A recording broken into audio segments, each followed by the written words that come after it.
Welcome back to my channel. So for today's video again, magluluto tayo ng lumpiang Shanghai. So etong ating lumpia wrapper, etong ating flour, egg, onion, garlic, chili, and ating kinchay at dahon ng sibuyas, carrots, itong ating paminta, sea salt, at syempre ang ating leftover na isda. So ayan, hihimayin po natin yan at pagsasama-samahin natin ang mga flavor nito.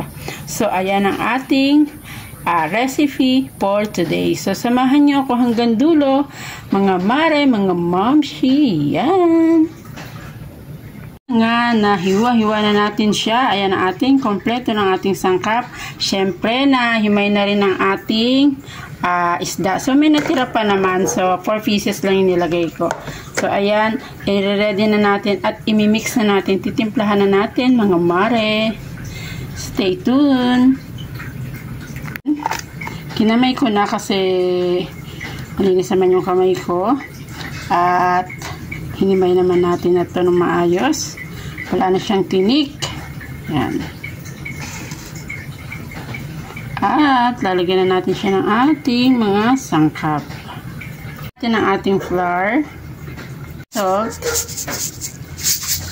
yan. Yan ang ating black pepper. Sarap, baka naman po. Rin natin ang ating itlog. Wow. Ready na tayong mag-wrap. Wrapping time na. Pagkatapos nito, i-mix-mix muna natin. Na-mix na natin lahat. So, ayan, ready na rin ang ating lumpia wrapper. So, maglalagay na tayo. Ay, konti-konti lang.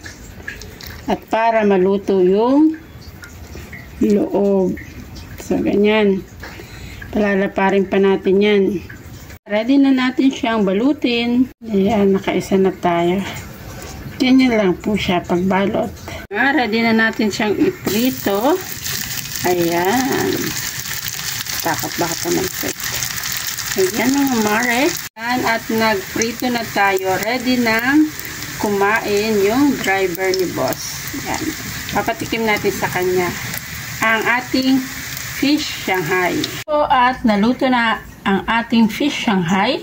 Sana po nag-enjoy kayo sa panonood, at kung bago ka pa lang po sa aking channel, don't forget to like, share, and subscribe. Maraming salamat po. Magandang buhay!